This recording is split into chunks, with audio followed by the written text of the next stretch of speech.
Hello everyone, we'll take almost around 4 to 3 more minutes to start, so the participants can start to turn on their cameras and get ready.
Announcing the presence of our Medical Faculty Dean, Professor Dr. Muhammad Zamrin Diman, Deputy Dean of Student Affairs, Professor Dr. Ahmad Nazrul Minshuid, Advisor of Medical Student Association, MESTA, Dr. Rosnida binti Muhammad Noor, invited juries from UT Mara Debating Society, Mr. Muhammad Shafiq bin Abdul Razak, Mr. Muhammad Taqiyuddin bin Muhammad Rizwan, and Mr. Mujahid bin Muhammad Nazri, and our advisor, Dr. Amira binti Abdul Rahman, fellow lecturers and participants. Assalamualaikum warahmatullahi wabarakatuh, and a very good evening to our honorable guests, debaters from government and opposition side, and not to forget our audiences on YouTube Live. Ladies and gentlemen, welcome to the 5th Annual Interbatch Debate 2020-2021, organized by the Diplomatic ESCO of Medical Student Association, MESTA. On behalf of the organizing committee, we are pleased to welcome you to our program. So before we start our debate championship today, please kindly mute your microphone throughout the debate unless you are giving your speech or point of information. Only the moderator and the participant teams are allowed to turn on their camera throughout the debate. The juries are welcome to turn on their cameras after the debate has finished to comment on the debate by the participating teams. Before we start our final round, let's see a short video of the teams debating today.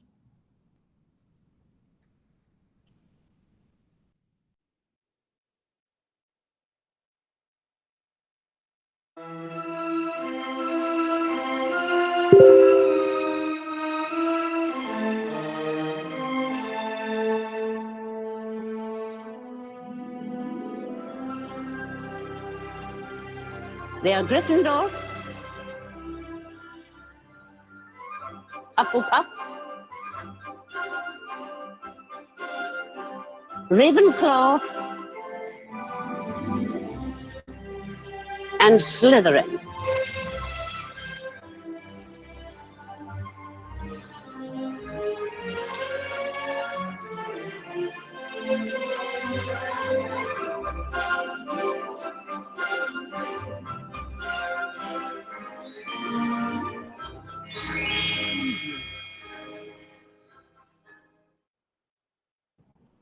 Welcome to the final round of Interbatch Debate Championship 2021.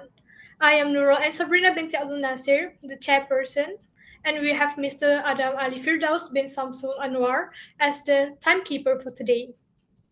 We are delighted to announce our motion for today, which is this House believes that the contract system for junior doctors in Malaysia should remain. First, allow me to introduce our panel of distinguished adjudicators for today's debate. There are 3 adjudicators today, all from UT Mara Debating Society, who will adjudicate today's competition. The first adjudicator is Mr. Muhammad Shafiq bin Abdul Razak. Next, we have Mr. Muhammad Taqiyuddin bin Muhammad Rizwan. And our third adjudicator for today is Mr. Mujahid bin Muhammad Hazri. Now, I would like to introduce the debaters for today.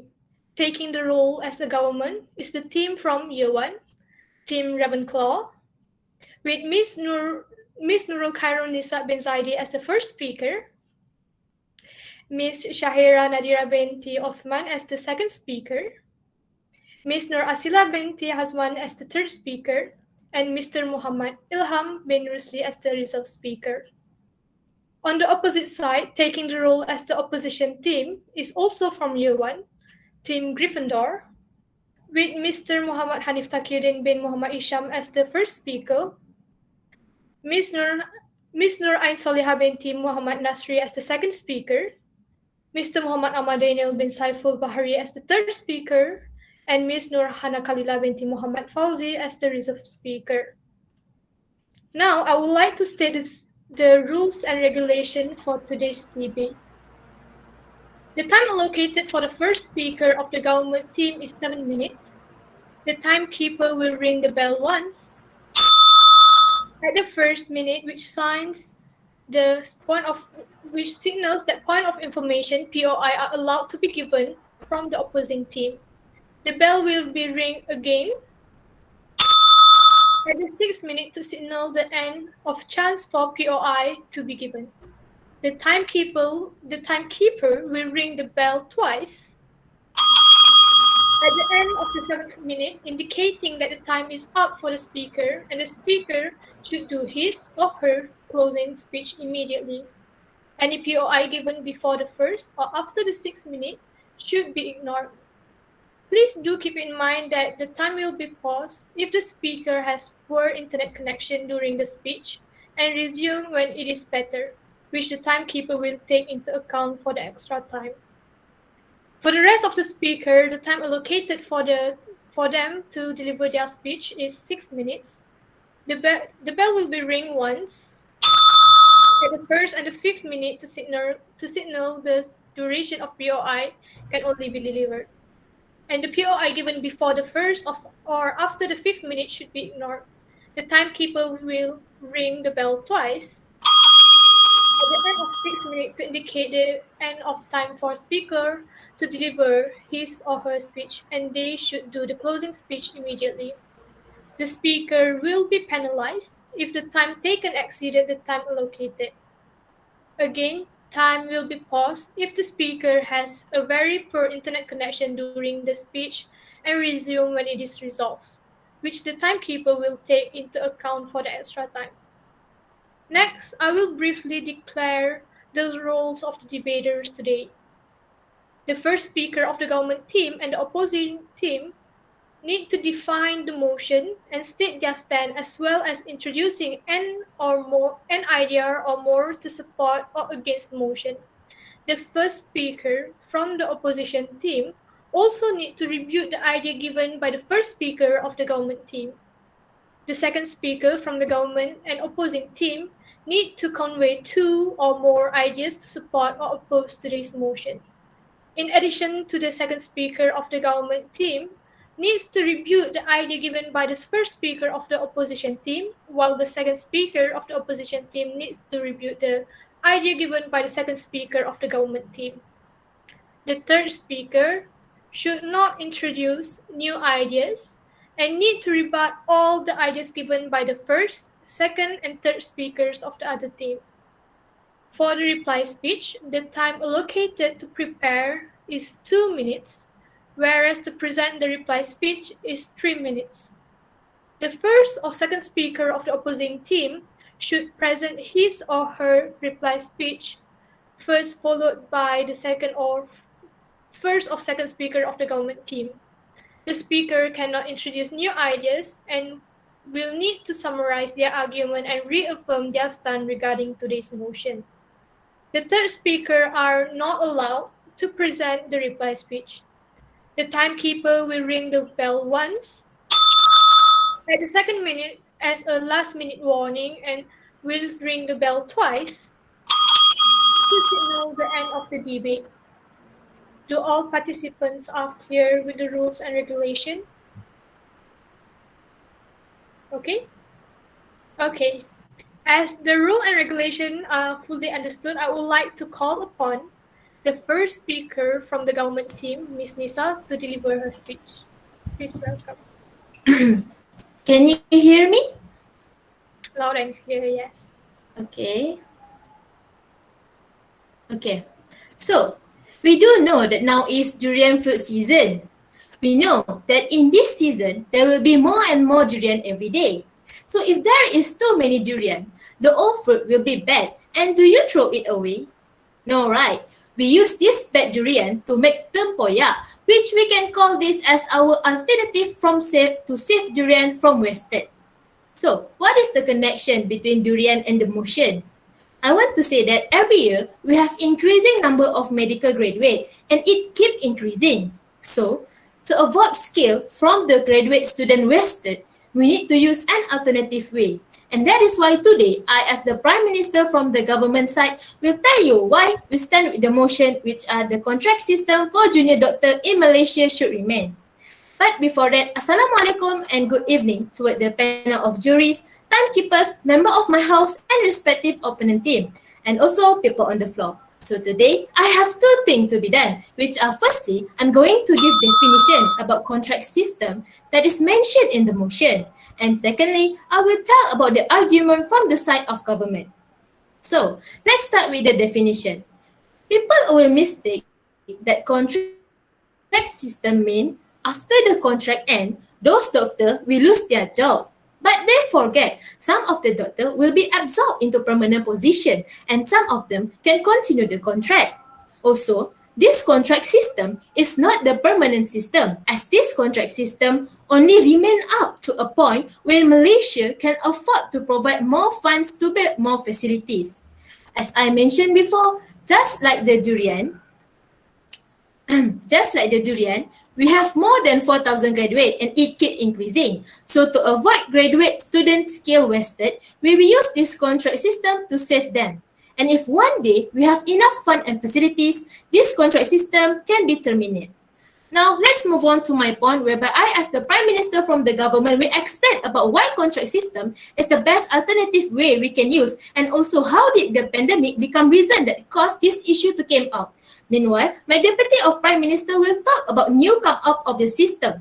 Our third speaker will conclude the debate by rebut any case from the opposition side and support our choice of why we choose to agree with the motion. So, why did I agree with the motion? First of all, we know that the contract system is the best alternative way to decrease the unemployment rate of medical graduates. Why did I say this? As we know, each year we are producing almost more than 40,000 graduates annually, and to fit all of these fresh graduates into the hospital is impossible. So on 2016, our Minister of Health introduced the contract doctor system, and this system is done to reduce the growth of medical graduates waiting for housemanship from over 30 medical schools nationwide. Ladies and gentlemen, I need you to use your imagination. Imagine if this system have not been done. Those 40,000 graduates have to wait close to 2 years before they will offer a placement. In that 2 years, what do you think will happen? There is high possibility of those graduates to lose their clinical skill as it has been not practiced over 2 years. So rather than they waste their skill, it is better for them to practice it in their contract system. So the main issue about this contract system is some of them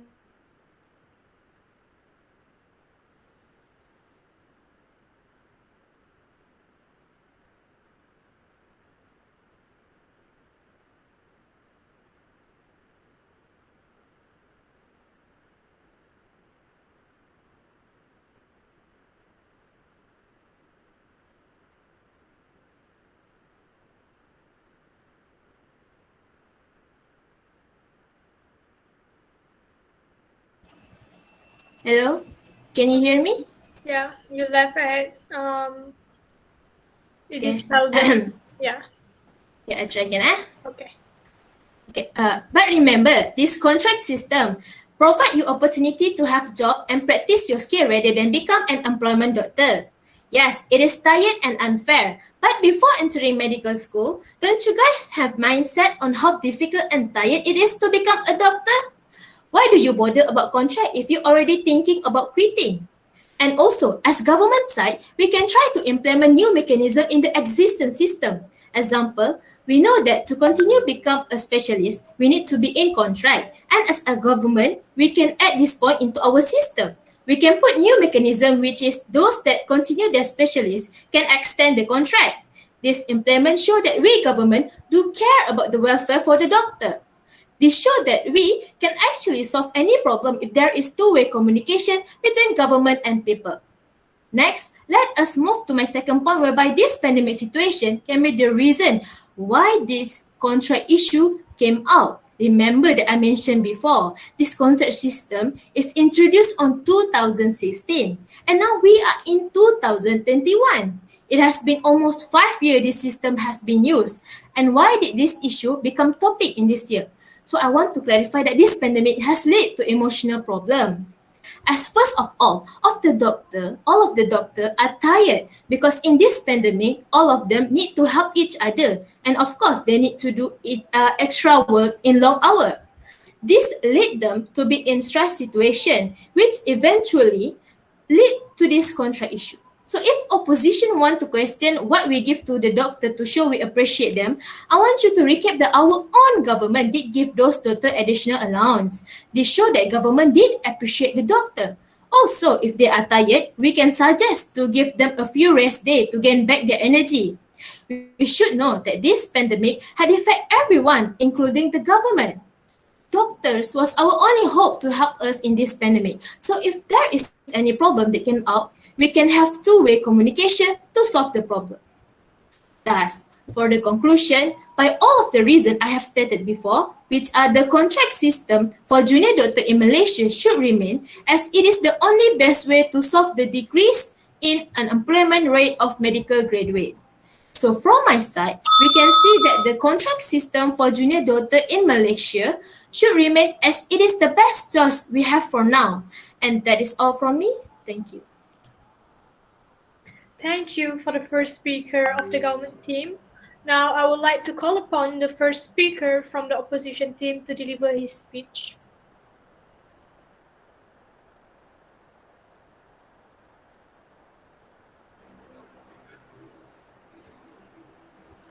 Wells Barnett once said, "The way to right the wrong is to turn the light of truth upon them."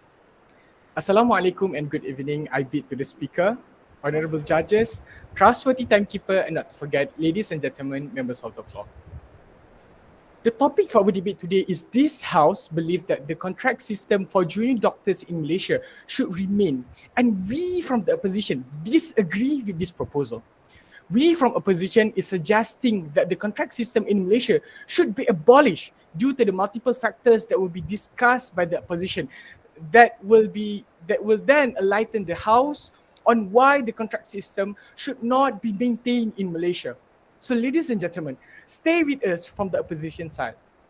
But before we go further, I would like to introduce the opposition lineups. Tonight, as the first speaker of the opposition, I will be talking to you about the lack of welfare benefits of contract medical officers in Malaysia.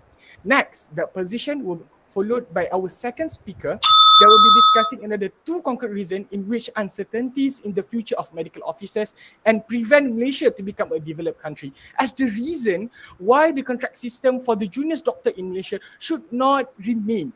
Lastly, from the opposition, we have our third speaker that will rebut and sum up the case on why the government should disagree with this proposal and be with the opposition for a brighter future for the sake of medical doctors in Malaysia. Ladies and gentlemen, as stated by the first speaker of the government, she mentioned about decrease the amount of medical graduates. And we believe that this is not a significant move because you need to take into consideration about the discrimination of the contract system offers in Malaysia healthcare system that I believe give a bigger negative impact on Malaysia healthcare system. So I believe the government is not taking into account the real situation in Malaysia. Members of the floor. So now I will proceed with my first point that will enlighten the House on why the contract system for junior doctors in Malaysia should not remain, which is lack of welfare benefits of contract medical officers.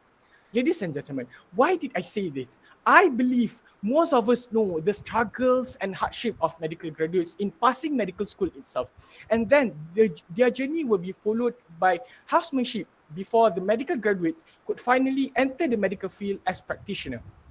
For me, I think this is a very hard and long journey. But why people still choose this to take this route? Because we believe that by choosing this route, we could have a job guarantee. But sadly, this is only a dream for medical graduates in Malaysia due to implementation of contract system in Malaysia healthcare system. We could see that our contract system in Malaysia, we could see that our healthcare system, implying contract system, is giving a bad impact to healthcare system itself. And we could see based on the current situation where the contract medical officers are appointed as UD41, a grade equivalent to that of house officers, despite holding the same responsibility as their permanent counterparts of service at the grade of UD44. Contract medical officers receive lower remuneration, approximately around RM 8,000 in annual salary difference, and are not entitled to the same benefit. And this is not, and this is recorded in 26 August in 2020. Ladies and gentlemen, could you imagine that you and your friend work the same amount of time, the same amount of effort, but at the end of the day, your friend is being paid more than you, having a lot of benefits than you?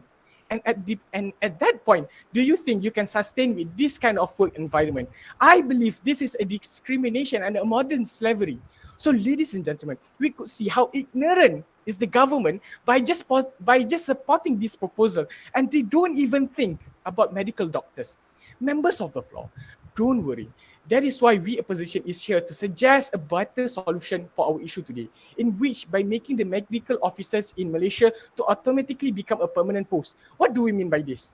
The permanent post will be divided into two groups, short-term in the period of 5 to 7 years and long-term permanent post in the period of more than 7 years. So what is the rationality of us suggesting this? The reason is very simple. The reason is we are trying to give a future security guarantee to the medical officers. And this is because it will give time, space, and the most important thing is to gain experience for the medical officers. And after the medical officers' consideration, they can choose either they want to pursue as a specialist or they want to be a local medical practitioner, in which will be accredited as a short-term permanent post. So now what will happen with the post after the medical officers choose to take short-term to proceed, to pursue, not pursuing their studies? So here comes the solution for the unemployment of the medical graduates, where their empty posts will be filled in by the new medical officers, thus solving the main issue tonight. So therefore, ladies and gentlemen, we from the opposition is trying our best by suggesting the alternative to the government for the sake of medical officers in Malaysia. So I have a question for the government. Are you trying to be ignorant and a burden for the healthcare system just because you are supporting this proposal, just because you are conservative and close-minded? Members of the floor, Before I end my speech tonight, I would like to recap my solid point tonight, which is lack of welfare benefits of contract medical officers. The reason is very simple. We could see the discrimination and modern slavery that been done in Malaysia healthcare system nowadays, as I mentioned before. We from the opposition also prove that the contract system is not significant and should not remain, as it gives bad impact to the healthcare system themselves. Was Bernard once said, the way to right the wrong is to turn the light of truth upon them. We opposition working and hoping for a brighter future for the medical doctors. With then, Assalamualaikum warahmatullahi wabarakatuh. Thank you, first speaker of the opposition team. Now I would like to call upon the second speaker of the government team to deliver her speech.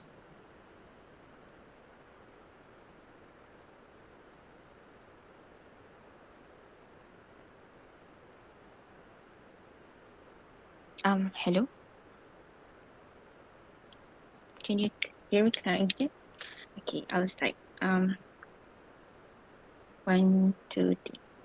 We on the government side are human as well, and medical students also truly understand the reason why the contract doctor become a hot potato among the citizens. But we as the government also need to see all the perspective many in terms of our current economic condition and for a long period of time. And we see that the contract doctor can bring goods more than harm for the good sake of our country. Before that, Assalamualaikum warahmatullahi wabarakatuh, and Salam Satu Malaysia. I beg to the panel of educators, process timekeepers, my spectacular member of the side of government, and opposing opponents and the people of the floor. So as a second speaker, I will rebut all the argumentation brought by the first speaker of the opposition side and then comes out with my own points.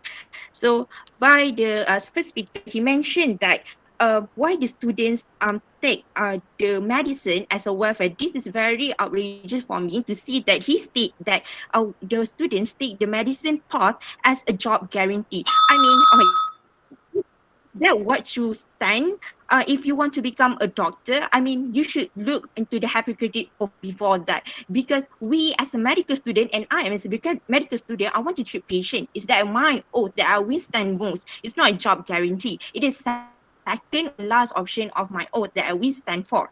Secondly, I want to state that what job are you implying here? For a little bit of context, and permanent posting is very limited in Malaysia. Thus, without contract system coupled with the surplus of the medical graduates, which I will explain later in my points, and there will be only increase with the unemployment rate, thus which will waste their skills. And it is not a modern slavery, as my Prime Minister had mentioned that we gave them extra allowance, and which is clear that we value their welfare. So thus, we on the government side we stand to remain the contract system, especially for our junior doctor. To abolish the contract doctor entirely is just beneficial for a short term only, because we need to emphasize that we can preserve at the most of moment, but for the prolong of time, effect is going to be worse, as there will be extra surplus of fresh graduates. They're going to be unemployment or jobless. Why? Because we need to know that if we terminate this contract doctor system, it will be much difficult for this fresh graduate to find a job, which already explained by my first speaker. So please hear up. So which is much more supply than the demand. And to highlight that, here the reason why the contract doctor was introduced 2016 back then is to reduce the grade of the medical graduates for waiting for the housemanship, especially for our junior doctors. So we on the government side think in a long run or long period of time for the sake of our country's stability and of course our future doctor. The contract doctor help those fresh graduates to get placed in the hospital, serve as a doctor and get experience also. So the second main reason issue that we need to consider is that the rate influx graduates and is much higher than the influx of the retired doctor. So the question that we should ask is where are these graduates coming from? Know that in Malaysia we have 32 medical schools and 11 accounts for the public university, and the rest are from the private college. And everywhere we produce 5,000 medical graduates. The rate of fresh graduates increased 16.1%. the retired percentage between the 2006 and 2011 are average 1.6%, which means that the more release of fresh graduates than those who are retired from the medical path. So according to the public health specialist also, I want to emphasize that Malaysia, she stated that Malaysia has more medical schools per capita basis than the Australia, United Kingdom, and also in the United States. So this clearly shows that if we abolish doctor contract system, thus we are a more unemployed medical student, because there will be a cutthroat path for these graduates, and they need to be compete annually for their permanent position. So why we need to choose amongst these valuable fresh graduates is simply because we cannot afford these fresh graduates, and we don't have enough facilities for the graduates, which already explained by the first speaker. So thus, I implore all of you to be more understanding on our economic status, as we are currently in negative growth of economic status, to make all these fresh graduates as a permanent doctor. And besides, let me finish my word. And we need that to make our contract system that can be hired most of the fresh graduate. Sorry for that, I didn't expect for that. And lastly, I want to emphasize that the contract doctor system provide experience for graduates as they higher opportunity to seek position in hospital. In other words, we reducing the unemployment rate, then help these fresh graduate to find their job. Thus, to recapitulate what I stated, I want to implore all of you, it is crystal clear that the contract doctor brings more beneficial than outweigh its cost in order to keep our country's stability in some of our economic sector, because the contract doctor will bring the goods for a long period of time, and to highlight that the influx rate graduates are much more higher than the influx retired doctor. So we cannot afford all of these fresh graduates. So with that, I thanks to all of you. Thank you, the second speaker of government team. Now I would like to invite the second speaker of the opposition team to deliver her speech. Hello, Assalamualaikum. Can everyone hear me? Yes. Okay, thank you. Assalamualaikum and good evening to chairman, juries, timekeeper, ladies and gentlemen, and also the government team. Today, the topic for our debate is that this house believes that the contract system for junior doctors in Malaysia system should be remain. And we as opposition team believe that this motion must fall. So, let's recap from the second speaker of the government. The second speaker of the government has tried to tell you millions of times that the contract system is a short-term system. But may I ask, why are you always thinking about a short-term resolution, but instead you should be thinking about a long-term resolution that actually involves the lives of everyone? Because the healthcare system is not a system that you can just think and play off, because it actually involves the lives of everyone, and everyone that you know, and also you. Now, on to my first point. I'll be presenting two points, which is that there will be uncertainties in the future of contract medical officers, and also second out, it can prevent Malaysia to become a developed country. So on to my first point, there will be uncertainties in the future of contract medical officers. Now, why do I say that? This is because that the criteria of a contract medical officer to become a permanent medical officer in Malaysia is not crystal clear. So imagine you become a contract medical officer. You don't have a guaranteed job when your contract ended, and also you have to end your service after your contract has been terminated. Of course, that is going to give you fake hope. You'll feel shattered if you be in their shoes. You'll be shattered. You have spent years being a medical student and also have to wait to become a houseman, and also have to prove yourself that you can become a contract MO, and in the end, you are being terminated. Just like that. And I'm sorry to say, but this is not news. This is not new news, but doctors also have feelings. And also, I believe that the future of contract medical officers is dark, because when you become a contract medical officer, you don't have any chance to further your studies into specialization. To become a specialist, you have to be a permanent HO, and then you can become a permanent MO, and for that you and then you can become a specialist. You can further your studies to become a specialist. But there's is an obstacle, ladies and gentlemen. It is the contract system. So another thing that I would like to emphasize is that the ratio of specialists to patients is 3.9 to 10,000, and that is a very, very small ratio, and that is not good, ladies and gentlemen. Imagine your parents have a heart disease and they need to be treated by a specialist immediately, but the problem is the specialist has too much patients to handle because there are just so little specialists that needs to treat with a lot of different patients with the same disease.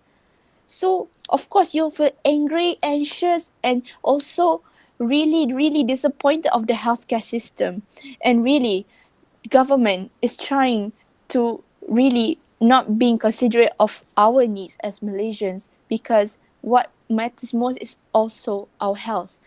And also, on to my second point, this can prevent Malaysia to become a developed country. Now, ladies and gentlemen, hear me out. The main backbone to become a developed country is to have a proper and efficient healthcare system. So how can we achieve that? To achieve that, we need to make the ratio of the specialists and the patients bigger so that there'll be enough specialists to deal with a few amount of patients. That means that the specialists can increase their quality of healthcare system and also their treatment to other patients.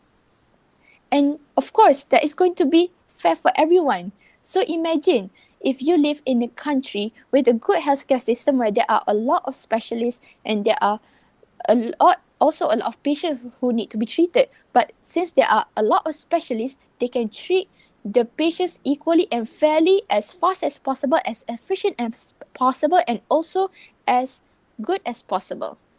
Now that is actually a really good country, a really good secret to become a really developed country.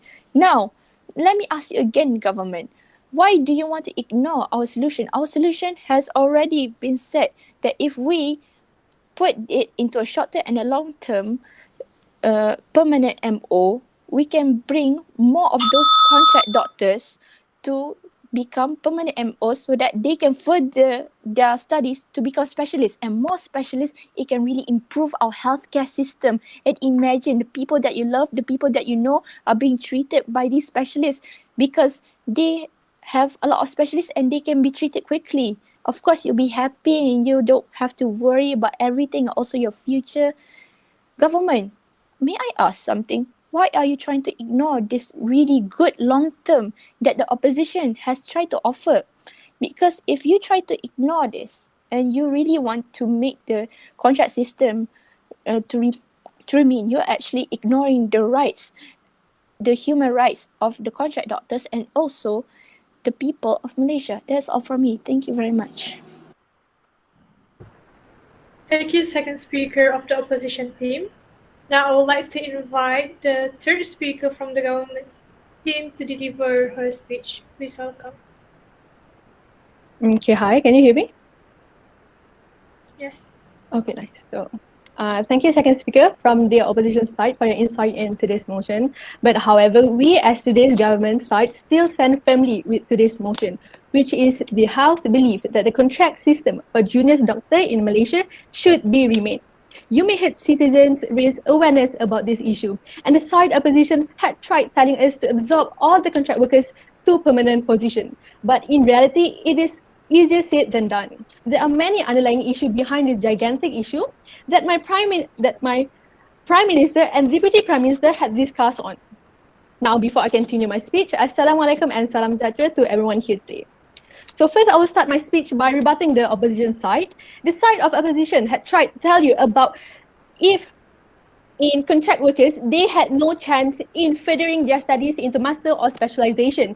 But what we can do here as the government side today is not fully abolish this contract system. What we can do is you can improve the contract system by seeing and watching these contract workers so that only the one that perform really well, the one that perform really excellent can have the chance to get the scholarship from the government to continue their studies. Yes?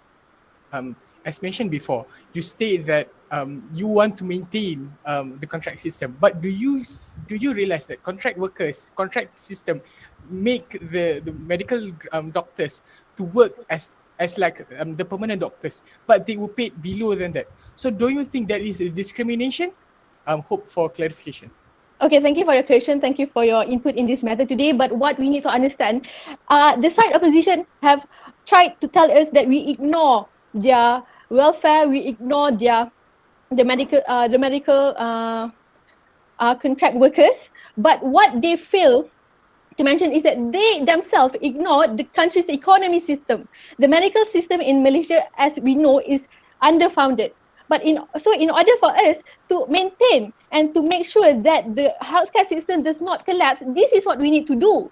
But we do not, initially, of course, we want to make sure that all of our healthcare system, all of our welfare is being protected. But we had no choice in this situation, and therefore, in 2016, we had proposed and we had introduced this contract workers or contract system. So I hope that I hope you understand my clarification on this matter.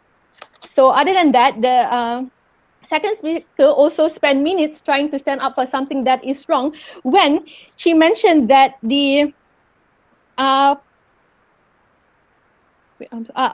yes, as I said before, the long term, they had give this initiative where we need to make sure that our contract workers is being put in this long term and also short term permanent posts. But what they fail to understand, as I said before, is our economic problem that cannot be pushed aside, that we need to take into consideration.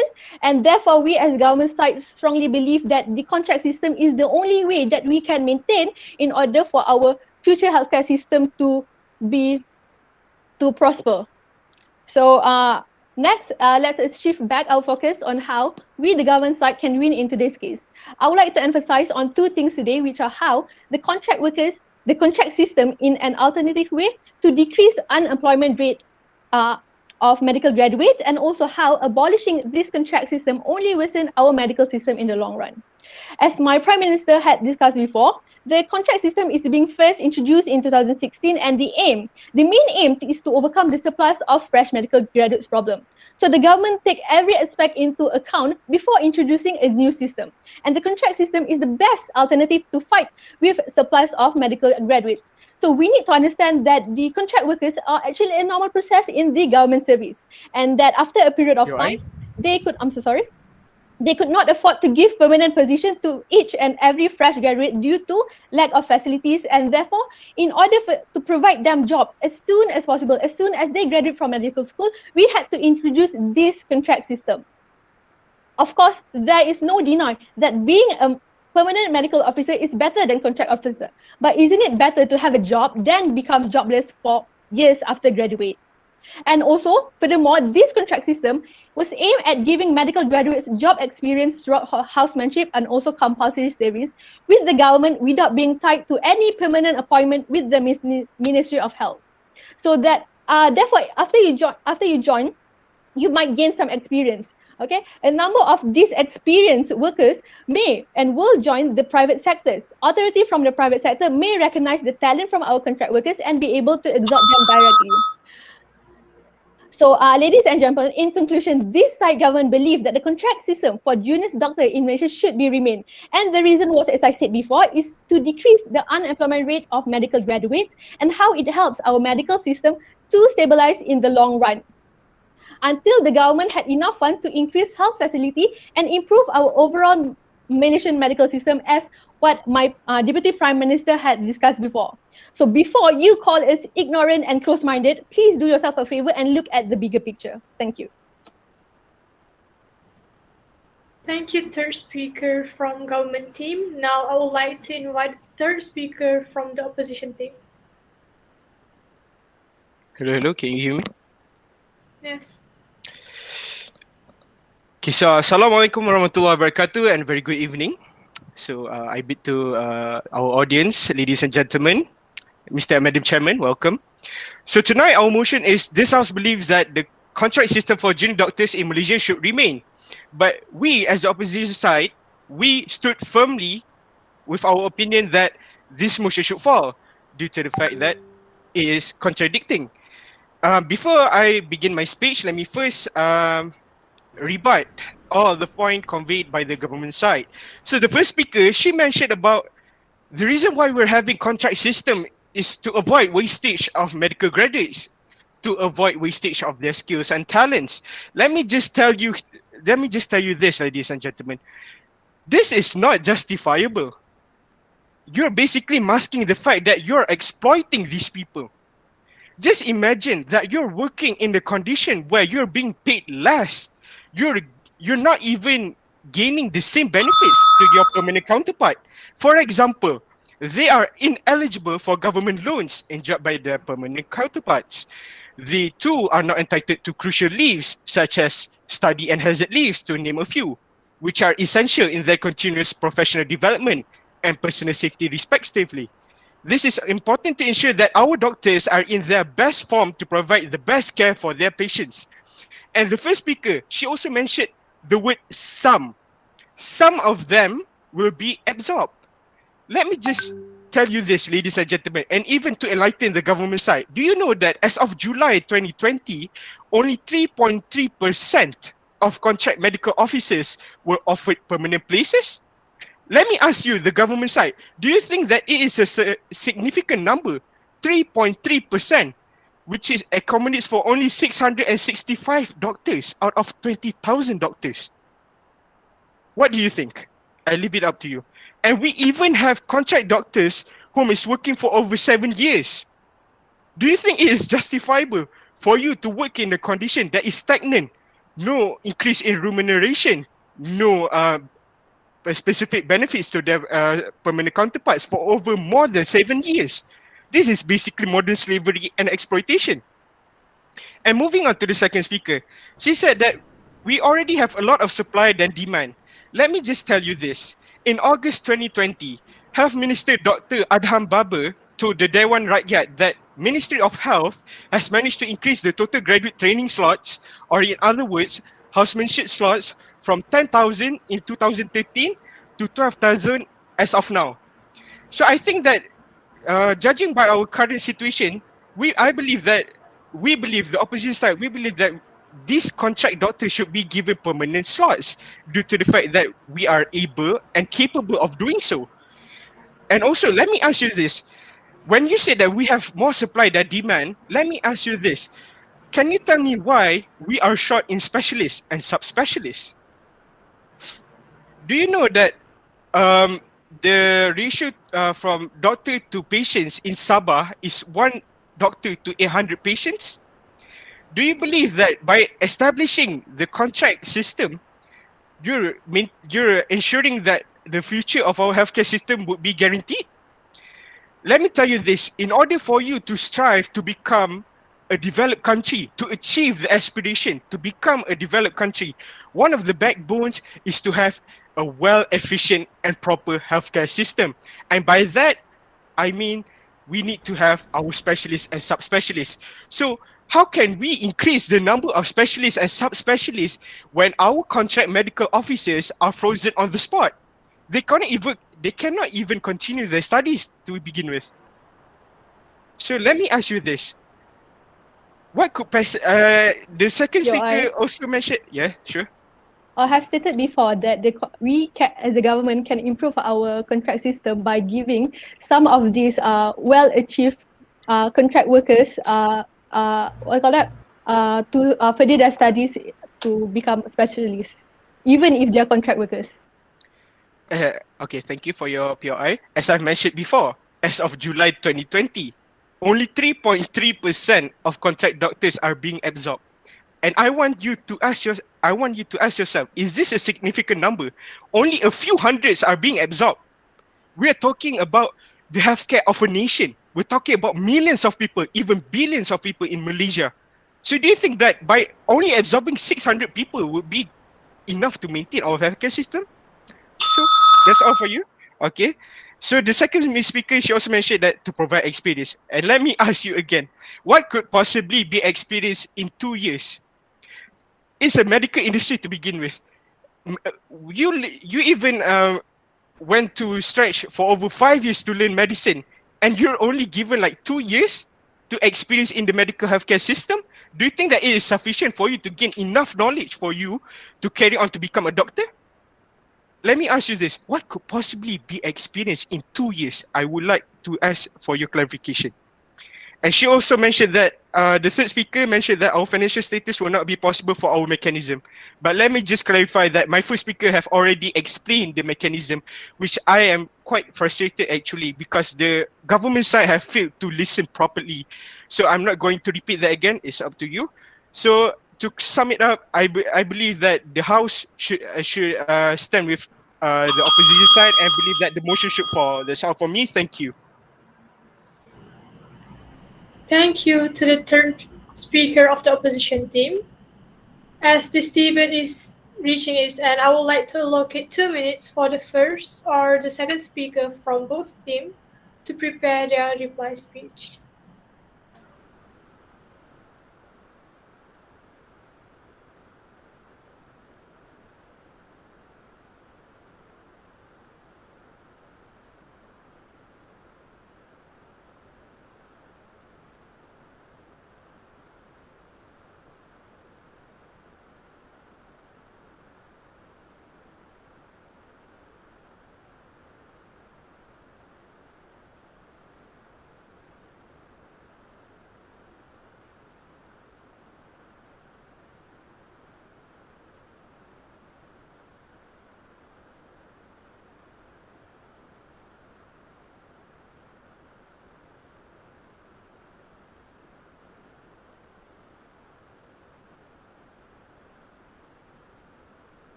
The first or second speaker from the opposition team, please present your reply speech.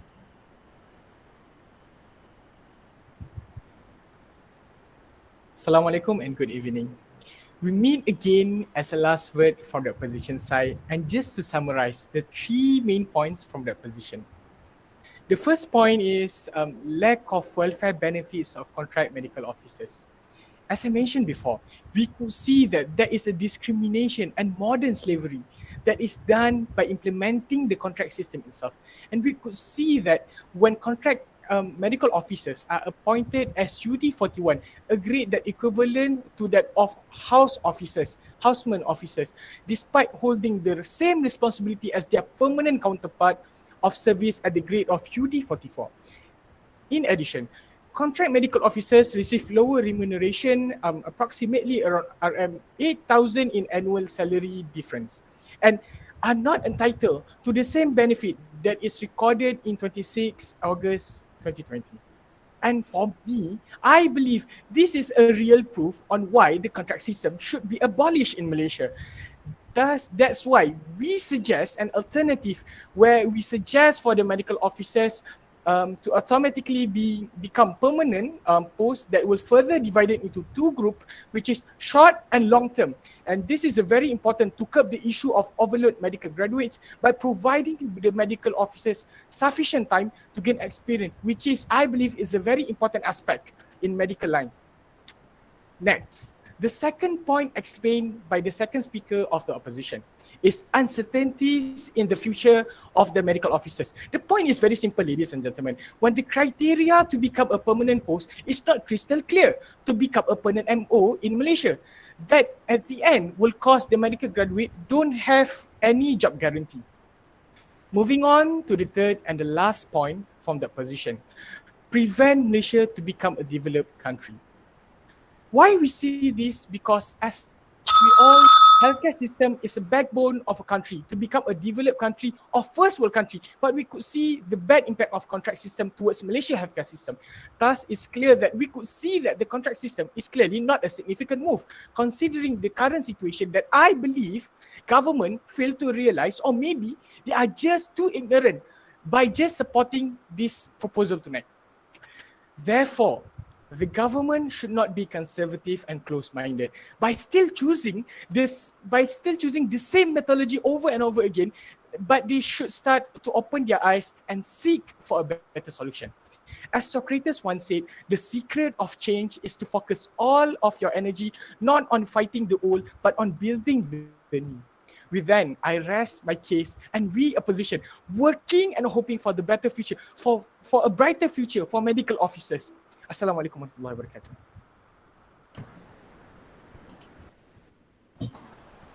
Thank you. Now the government team may present your reply speech. Okay, can you hear me? Yes. Okay. Ladies and gentlemen, welcome for the last time from today's government. It is now my pleasure to summarize this debate. Before we wrap up our debate, I will introduce one of the strongest arguments from our team and also the main clash that went on during this debate. So, the strongest argument came from the government side is contract system is the best alternative way for us right now. Why? Firstly, by having contract system, the fresh graduate can still do their housemanship posting and gain experience while waiting for the permanent position to be given to them. So, there will be lesser jobless rate among the fresh graduate. Secondly, by maintaining the contract scheme or system, we can buy more time for our government to build more healthcare facility, which offer a space for houseman training and more permanent position available. Thus, there is no drastic move on the government, such as large sum of asset outflow, because other than healthcare facilities, there are some areas that the government has to focus, such as rural area infrastructure, which has been ignored for the longest time.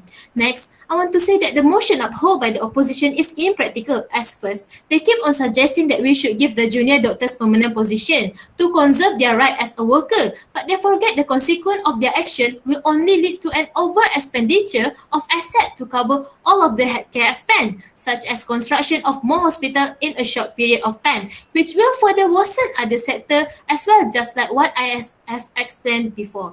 Secondly, they forget to include the bigger picture into the discussion where they overlook the long-term effect of their action, and they seems to be caught up too with the recent demonstration without looking it basis down from its very root and chronological order. As I mentioned in my argument before, the contract system is first announced in 2016, but throughout the period, there is no significant demonstration happen compared to the recent demonstration. So again, we would like to ask if their sole purpose of debating today is to conserve the juniors doctor right, then why don't you do that when the system was first announced? Lastly, the main and most important clash in this debate today is about the issue where the supply of fresh medical graduates exceeding the demand. The opposition side tried to dismiss this fact by saying that we need more specialists, but they only look at the ideal case without taking into account the actual cost of offering each and every medical graduate with permanent position. As I mentioned before, it will only lead to over expenditure. Other than that, more housemen does not equal to more specialists in the future, because we know that among the fresh graduates, some of them will end up quitting their profession as a healthcare worker, and by directly giving them permanent position, they will take the opportunity for granted, and this is sort of waste, and sometimes something that we want to prevent from happening will happen. So in conclusion, I as the Prime Minister had already shown everyone why we, the government, strongly stand with the motion, which is we believe that contract system for junior doctor in Malaysia should be remained. Thank you. Thank you for all debaters. Now we'll give some time for our adjudicators to carefully give mark and discuss who's the winner for today's debate.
Thank you for your patience. The judges has had an intense discussion and they decided to send a representative to comment on the debate that had just happened. With that, please welcome Mr. Muhammad Shafiq bin Abdul Razak to give the comment. Hello, am I audible? Loud and clear, yes. Cool, thanks. Hi guys. Hi, my name is Muhammad Shafiq bin Abdul Razak. I'm one of the debaters from Utimara Debating Society. Alongside me, we had Muja and Taqiyuddin judging. So we had a very fruitful discussion about how the debate were going, and we had a few general comments for how the debate progressed. I think the way that it is for us is that I think both teams made excellent claims when it comes to explaining what are the things that happen in current in status quo, what's going on with our country as of now when it comes to medical officers or doctors in general, on how fresh graduate doctors are probably going to get job securities, etc. However, there's a few things that we think needs to be explained a bit, which is number one, I think when it comes to explaining your points, it's not enough to just, and this applies to both teams, by the way, it's not enough to just say the reason why we have lack of doctors is because reason A, for instance, and then stops there. So what I mean is, when it comes to explaining your arguments or explaining your points, what you needed to do to prove to me is that you need to give out a very detailed explanation as to how the things are going to be look like. For instance, if you're telling me about the harms towards a doctor, for instance, probably tell me more on what the harm will lead to. For instance, probably things like if a doctor is harmed mentally or physically, which is things like, they are unable to get justice when it comes to getting equal payments, for instance, they're probably going to be not motivated to do work, for instance. Or if you're going to tell me that contract doctors are going to be fine, tell me how they're going to be fine. Probably things like contract doctors are probably going to be fine because, when they get job securities, that means that's something that's off burden from their mind. That means they're able to work better because now they don't need to worry about having to find jobs, for instance, or having to find positions in hospitals, for instance. I think those are the things that you can probably do better, which is to explain to me a little bit more detail as to why is it that the harms on your side matters. Like why is it so important that I have to listen to this point for me to be able to give you guys the win? I think that's one of the things. Am I lagging? Okay, cool. That's number one. Second, I think when it comes to engagement between teams, it's kind of a bit lacking because I realized there was only like one or two POIs thrown around in the debate itself. I think when it comes to debating in nature, engagement is the one thing that's very important for you to be able to prosper as a debater. So this looks like having to engage with the arguments coming from teams. So if the previous speaker gave 3 arguments, I think it's very important for you to be able to deal with all these 3 arguments.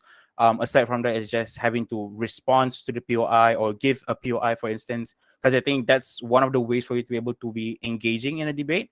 So as a debater, I think those are the things that you probably want to improve on, which is how you engage with the other team. So in debating, it's not about you as a debater, it's also about how you engage with the other team. So because debate is a discussion, right? So you guys need to be able to give a fruitful discussion, engage with the other teams, explain to us as why the arguments coming from the other team is probably not going to be very important or why it doesn't matter in the debate, and then explain to us, even if it does matter, why is it that at the end of the day the harms overvalue the benefits. I think those are the things that you can probably do to improve as a debater, which is in terms of engagement between you guys and the other teams.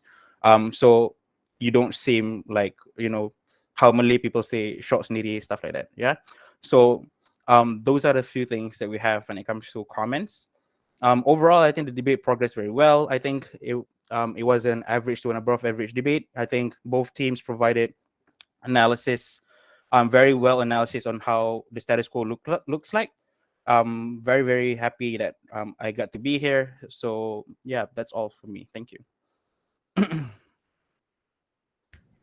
Thank you, Mr. Shafiq Razak, for your empowering comments. I hope all of the debaters will take this advice positively. Now, I would like to pass this event to Akil Hanif bin Muhammad Almi to continue with the closing ceremony. Please welcome. Hello, am I audible to everybody? Okay. Assalamualaikum warahmatullahi wabarakatuh, and a very good evening to all of you, the VIPs, juries, our amazing participants in this Google Meet, and to our viewers on YouTube Live. We meet again in this blessed evening for the final round of this year's Interbatch Debate 2020-2021. I am Akil Hanif bin Muhammad Helmil, and on behalf of the organizing committee, we are pleased to welcome you to our ending ceremony of 5th Interbatch Debate Championship 2021.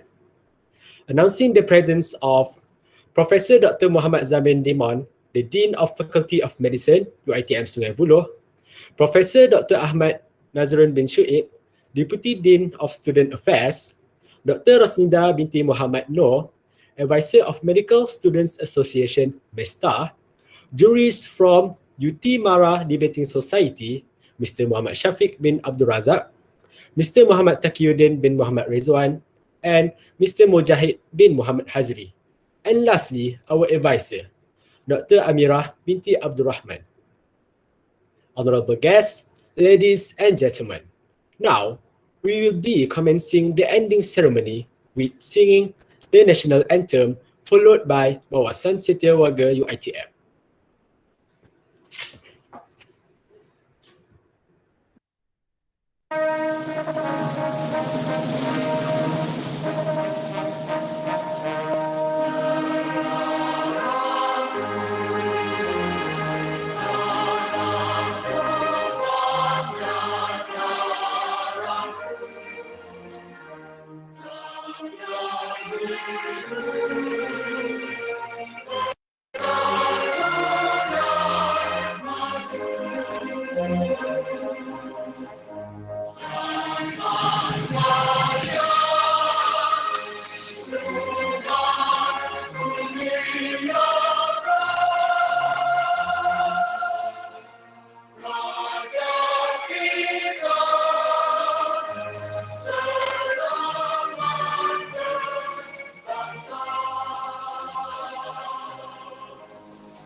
Bersatu kita warga UiTM, kita bangsa perkasa, taat dan setia untuk negara, penuh semangat wajar.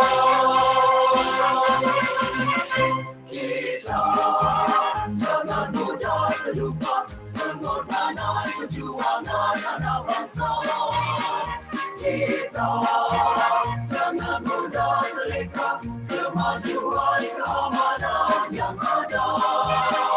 Kita berterima kasih pada pemimpin-pemimpin negara. Kita rasa penuh bersyukur kerahmatan kemuliaan darinya. Kamilah pendukung pewaris bangsa, kamilah penjaga bangsa Malaysia, kamilah warga berwawasan untuk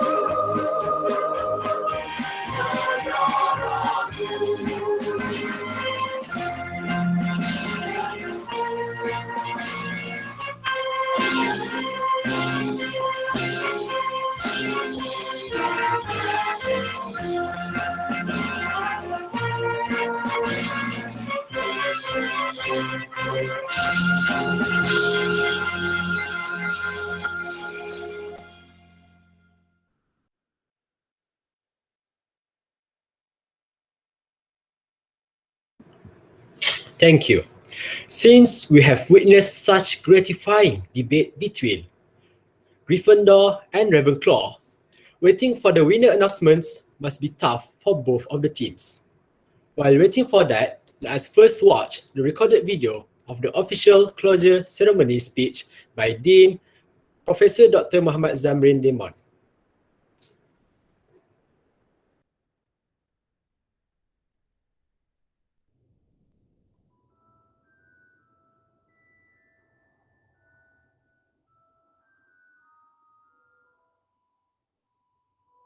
Bismillahirrahmanirrahim. Assalamualaikum warahmatullahi wabarakatuh, and good evening to the invited juries from UT Mara Debating Society.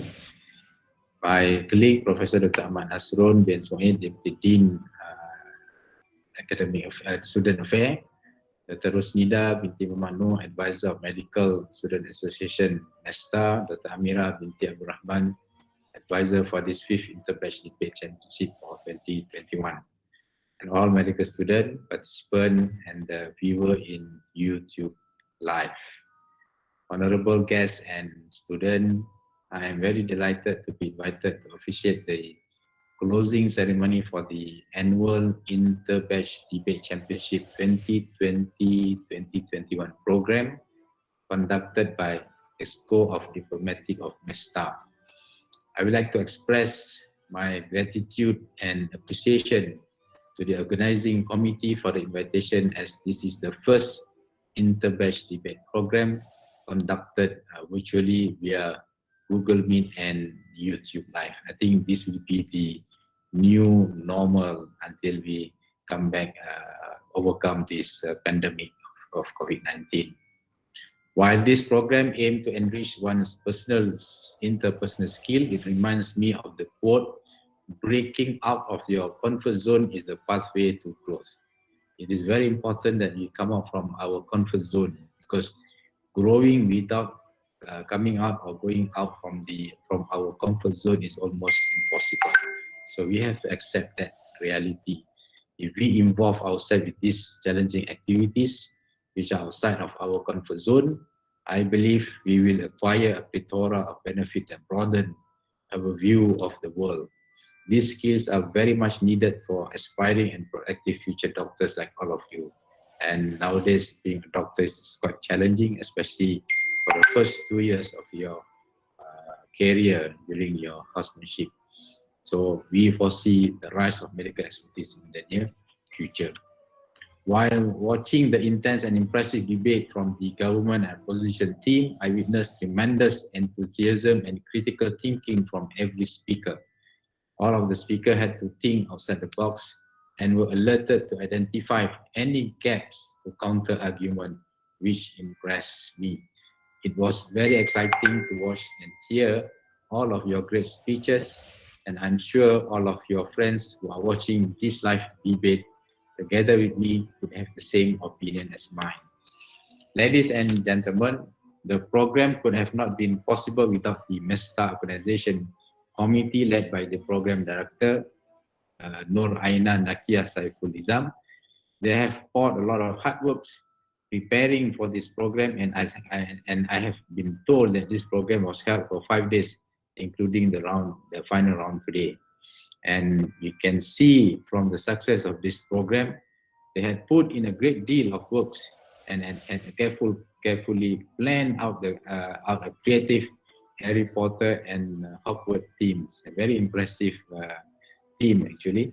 I am sure that the organizing committee are very proud of the work that they have done, and this task will not only improve one's time management skill, but also the innovative skill. And I would like to take this opportunity to congratulate and thanks all the organizing committee for this successful event. For the winning team of this year's Interbatch Debate 2020 to 2021 Batch Championship, that will be announced shortly after this. Congratulations for becoming the first place in this competition. Also, not to be forgotten, I would like to congratulate the other team for being the second place.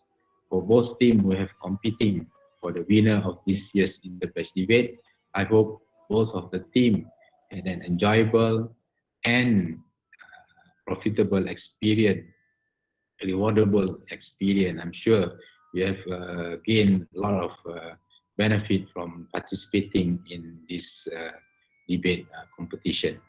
Victory comes from striving to do your best, and success is about how you carry out the process. Success is a journey, not a destination. So there's a long way for you to come on to this if you want to really successful in your career. You will always take up this with you and you move forward in life. So with that, dengan lafaz Bismillah, I officially close the 5th Annual Interbatch Debate Championship 2020-2021 program. I do hope that the other medical students who are watching the live debate together with me would also take up the challenge next year to enter this debate competition. Thank you again for organizing this program. I hope the MESTA organizing committee will continue this program next year, and I wish you all the best of luck. Thank you and stay safe. Sekian, Assalamualaikum warahmatullahi taala wabarakatuh.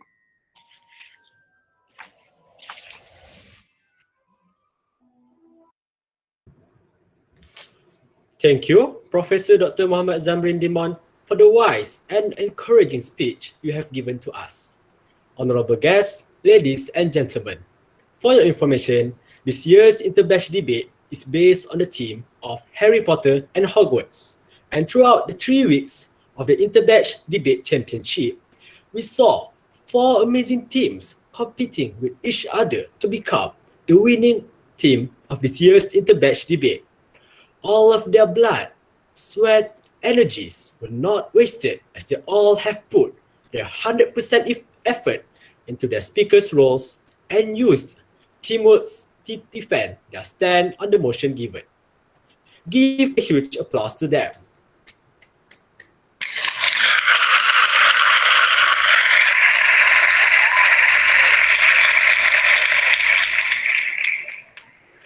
As a recap throughout these 3 weeks, let us now watch a video of the previous debate rounds of every team made by our Maltech wizards.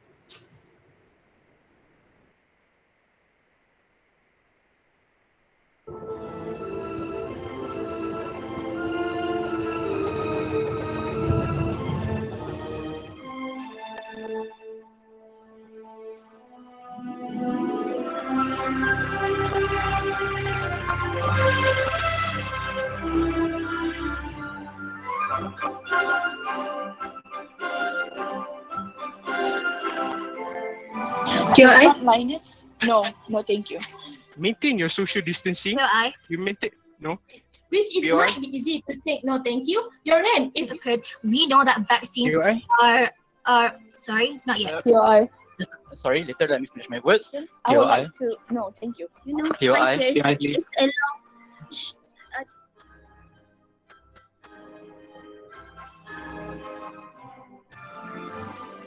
If you don't wear a helmet while riding a motorbike, if you don't eat food properly, that's on you. We could see how making vaccination compulsory breaks the medical ethics. basic facts that we learn in medical school. I'm not trying to get political, but it's just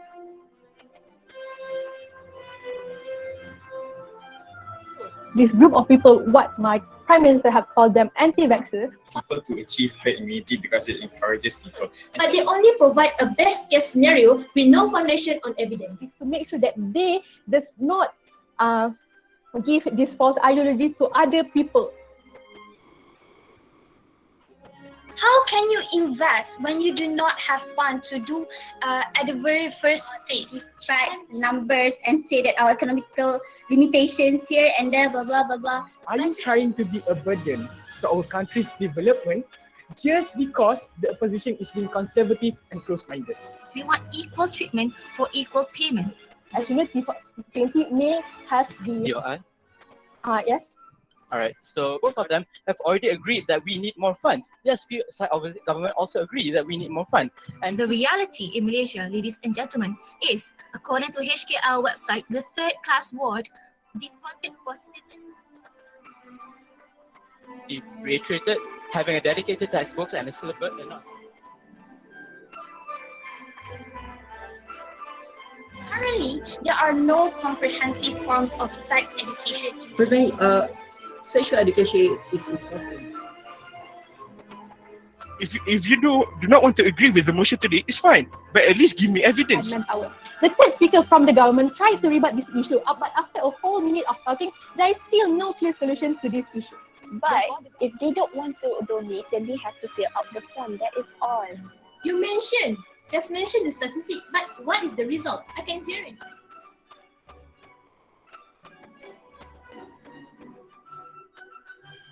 Now we're making it clear, a clear disclaimer towards everyone who wants to study medicine. If you want to study medicine, you got to be committed. People can change into someone better and people can change into someone worse. The skill to relate their medical knowledge with the real life application. And that's why we from the side officer is saying that we should increase the bar of the exit requirement for graduating. That is going to ensure that these students are going to be well disciplined students.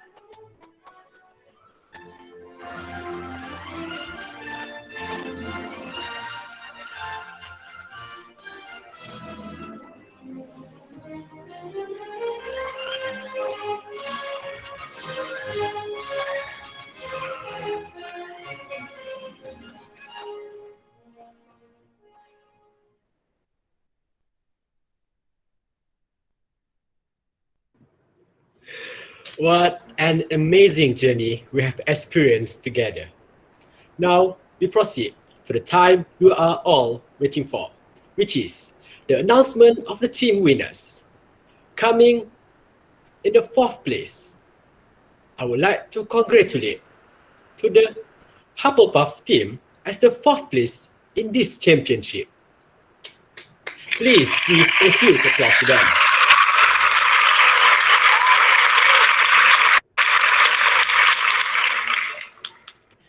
Coming in the third place with a prize of 100 ringgit goes to the team Slytherin. Congratulations to Slytherin.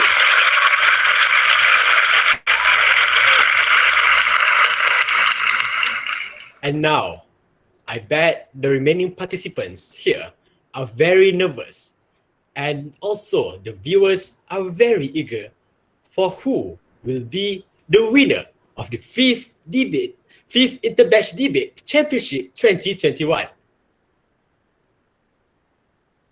And now, the first place with a prize of 200 ringgit goes to the team Ravenclaw.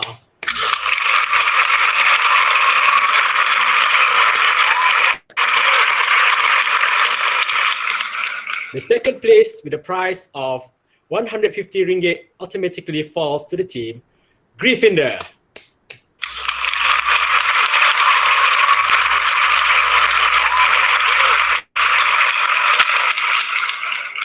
Last but not least, the juries had also picked the best speaker of this 5th Interbatch Debate Championship 2021 with a prize of 100 ringgit.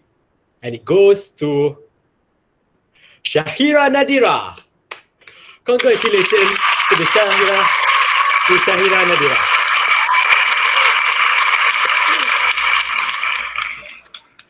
As a closure of this year's Interbatch Debate Championship 2020-2021, let us sing UITM Di Hatiku song together.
Ingin membelah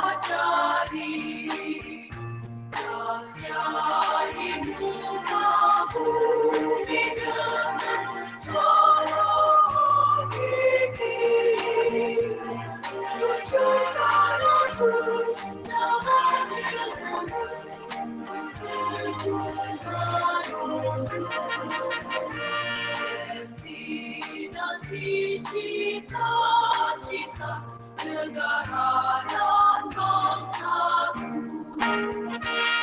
Maju bangsa, maju negara, menuju sajaya mara.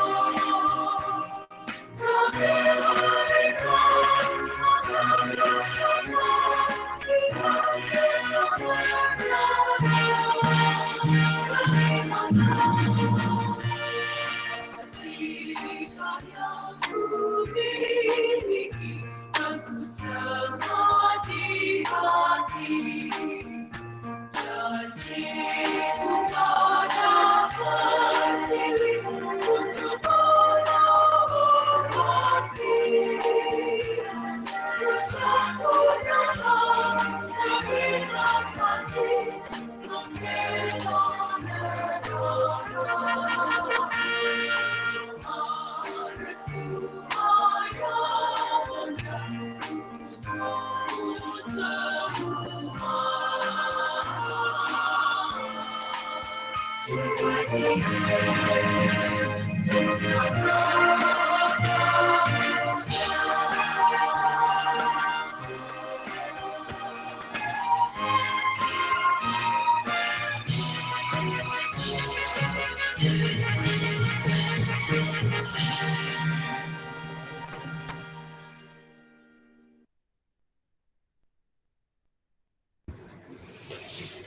Ladies and gentlemen, we have finally come to the end of our annual Interbatch Debate Championship.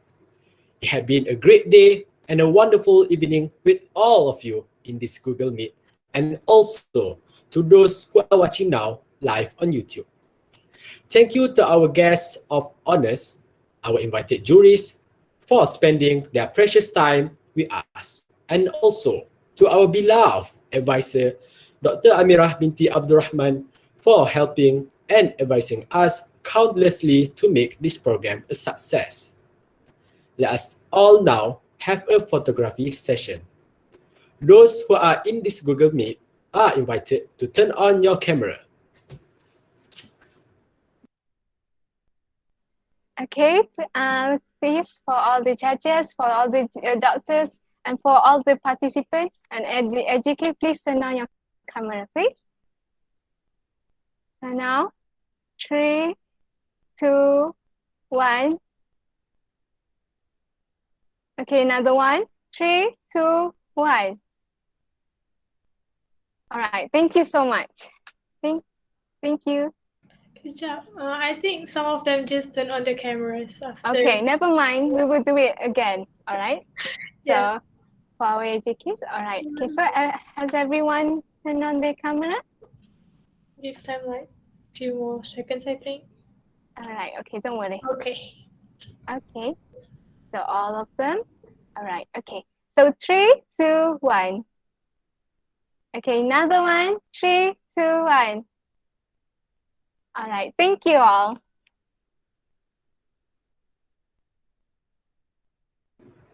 Thank you for everyone's cooperation. Once again, I would like to thank you all for your presence and congratulate to all of the teams. Without them, this program will not become fruitful. I apologize for any shortcomings on my behalf and all of the organizing committee. And with that, have a great night and stay safe, everyone. Thank you. Thank you. Thank you to our invited juries. Thank you.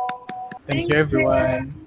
Thank you, everyone. Thank you, everyone. Thank you. Thank you. Bye. Thank you and congrats. Thank you. Congratulations. Bye-bye. Bye bye. Love you.